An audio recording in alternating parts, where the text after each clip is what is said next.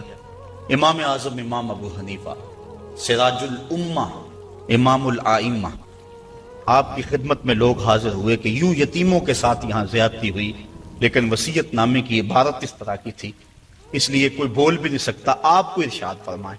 کہا دوبارہ سب لوگوں کو جمع کر لو، اسے بھی بلا لو، بچوں کو بھی بلا لو۔ بلا لیا گیا، کہا میاں وصیت نامہ پڑھو۔ وصیت نامہ پڑھا گیا کہ یہ سونا ہے، تھیلے میں ڈال کے تجھے دے رہا ہوں، جب میرے بچے جوان ہو جائیں گے جو تیرا جی چاہے وہ بچوں کو دے دینا۔ آپ نے فرمایا پھر پڑھو، اس نے پھر پڑھا۔ کہا اب تم بتاؤ تمہارا جی سونے کو چاہ رہا ہے یا تھیلے کو چاہ رہا ہے؟ اس نے کہا میں تو سونا رکھنا چاہتا ہوں۔ کہا وصیت نامہ پڑھو، وصیت میں ہے جب بچے جوان ہوں گے جو تیرا جی چاہے وہ بچوں کو دے دے۔ اب تیرا جی تو سونے کو چاہ رہا ہے اور وصیت میں لکھا بھی یہ ہے کہ جو تیرا جی چاہے وہ بچوں کو دے دے، لہٰذا سونا دینا، بچوں کو تھیلا رکھ خود۔ تو امام اعظم نے اس طرح ان یتیموں مدد فرمائی تو کہا لن تنالوا البر حتی تنفقوا مما تحبون، تم اتنی دیر تک نیکی کی حقیقت کو نہیں پہنچ سکتے جب تک اس کو تم اللہ کی راہ میں خیرات نہ کرو جس کو تم خود پسند کرو۔ اللہ مما تحبون، تو انسان اس کو راہ خدا میں خیرات کرے جس کو خود پسند کرتا ہے۔ اور آگے فرمایا وَعَلَمُوا، اور جان لو ان اللہ غنی حمید، اللہ غنی بھی ہے اور سراہا ہوا بھی ہے، اسے تمہارے مالوں کی ضرورت نہیں ہے، وہ ان غریبوں کو خود بھی تو دے سکتا تھا نا، تمہاری ڈیوٹی لگائی کہ تم دینا، وہ خود بھی تو دے سکتا تھا، لیکن یہ تمہاری آزمائش، ان کی آزمائش اور تمہاری آزمائش۔ اب دیکھتے ہیں کون اپنی آزمائش میں پورا نکلتا ہے۔ الشیطان یعدکم الفقر ویامرکم بالفحشاء، شیطان تمہیں اندیشہ دلاتا ہے محتاجی کا، اگر تم نے اللہ کی راہ میں دیا تو تم محتاج ہو جاؤ گے، تمہارے پاس اتنی دولت نکل جائے گی۔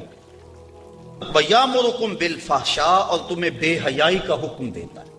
بے حیائی سے یہاں مراد علماء تفسیر فرماتے ہیں بخل ہے، کنجوسی ہے، اور کنجوسی کو بے حیائی اس لیے کہا گیا کہ اس سے بڑی کیا بے حیائی ہوگی کہ غریب نانے شبینہ کو ترستا ہو اور امیر دولت کو سنبھال کے بیٹھ جائے۔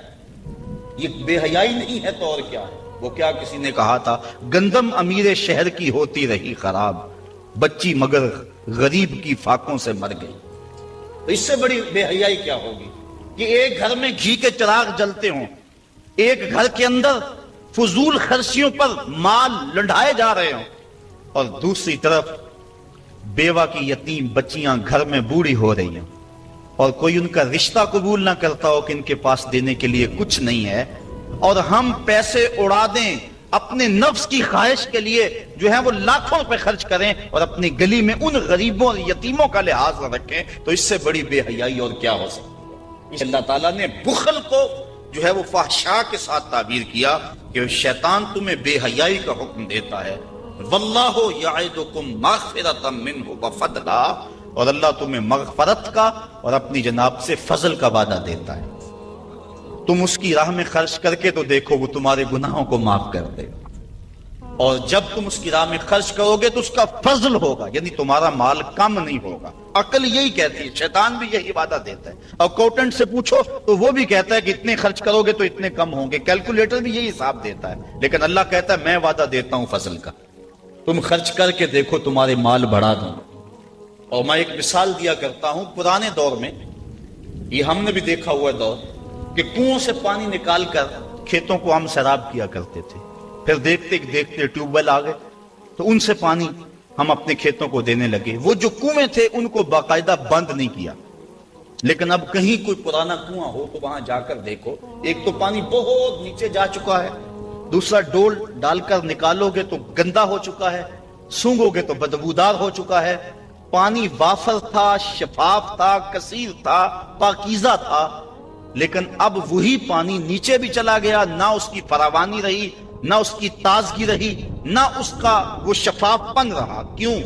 اس لیے کہ جب وہ کنواں اپنا فیض باہر دیتا تھا نیچے سے سوتے پھوٹتے تھے، جتنا لٹاتا تھا اللہ اور دے دیتا تھا، جب اس نے باہر دینا چھوڑ دیا اللہ نے اس کو عطا کرنا چھوڑ دیا۔ اس لیے اس کی راہ میں دیتے جاؤ گے، اللہ خزانوں کے منہ تمہارے لیے کھول دے گا، تمہارے مال میں خدا کی راہ میں دینے سے کبھی کمی نہیں آئے گی۔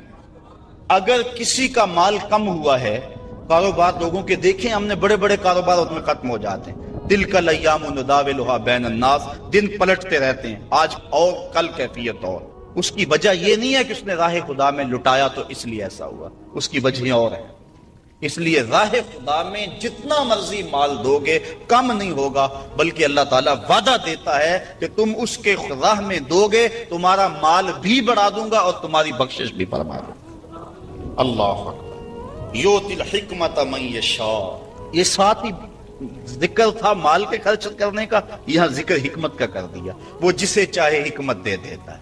مطلب کیا؟ راہ خدا میں خرچ کرنے کا جذبہ، یہ بڑی دانائی کی بات ہے۔ وَمَن يُؤْتَ الْحِكْمَةَ فَقَدْ أُوتِيَ خَيْرًا كَثِيرًا، اور جس کو حکمت دی گئی اس کو بہت ساری بھلائی دی گئی۔ وَمَا يَذَّكَّرُ إِلَّا أُولُو الْأَلْبَابِ، اور نہیں نصیحت پکڑتے مگر عقل والے۔ بے وقوف نصیحتیں نہیں پکڑتے، عقل والے نصیحتیں پکڑتے ہیں۔ وَمَا أَنفَقْتُم مِّن نَفَقَةٍ أَوْ نَذَرْتُم مِّن نَذْرٍ، اور جو تم خرچ کرو یا کوئی نظر مانو، بے شک اللہ فَإِنَّ اللَّهَ يَعْلَمُهُ، بے شک اللہ اسے جانتا ہے۔ وَمَا لِلظَّالِمِينَ مِنْ أَنصَارٍ، اور ظالموں کا کوئی مددگار نہیں ہے۔ إِن تُبْدُوا الصَّدَقَاتِ فَنِعِمَّا هِيَ، اگر تم صدقے ظاہر کرو تو اللہ اسے جانتا ہے۔ فَنِعِمَّا هِيَ، تو وہ تمہارے لیے بہتر ہے۔ وَإِن تُخْفُوهَا، اگر تم انہیں چھپا لو۔ وَتُؤْتُوهَا الْفُقَرَاءَ، اور غریبوں کو فقراء کو دو۔ فَهُوَ خَيْرٌ لَكُمْ، تو وہ بھی تمہارے لیے بہتر ہے۔ صل على سيدنا ومولانا محمد، اللهم صل على سيدنا ومولانا محمد۔ اللہ کے شیر حیدر کرار پر درود، اللہ کے شیر حیدر کرار پر درود،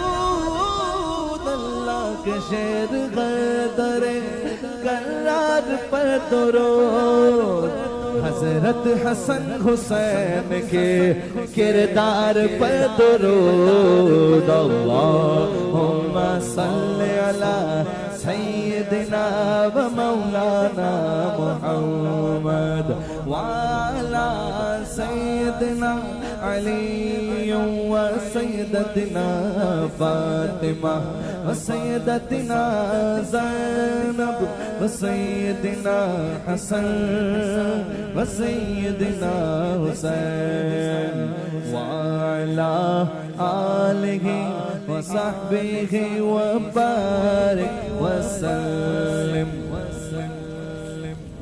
زینب کی بارگاہ میں، زینب کی بارگاہ میں، زینب کی بارگاہ میں، زینب کی بارگاہ میں سلام نیاز ہے، زینب کی بارگاہ میں سلام نیاز ہے، جو مرتضیٰ کی لاڈلی زہرا کا ناز ہے۔ اللہم صلی علی سیدنا و مولانا محمد وعلی سیدنا علی و سیدتنا فاطمہ و سیدتنا زینب و سیدنا حسن و سیدنا حسین۔ زینب کی بارگاہ میں سلام نیاز ہے، زینب کی بارگاہ میں سلام نیاز ہے، زینب کی بارگاہ میں سلام نیاز ہے، زینب کی بارگاہ میں سلام نیاز ہے، جو مرتضیٰ کی لاڈلی زہرا کا ناز ہے۔ اللہم صلی علی سیدنا و مولانا محمد۔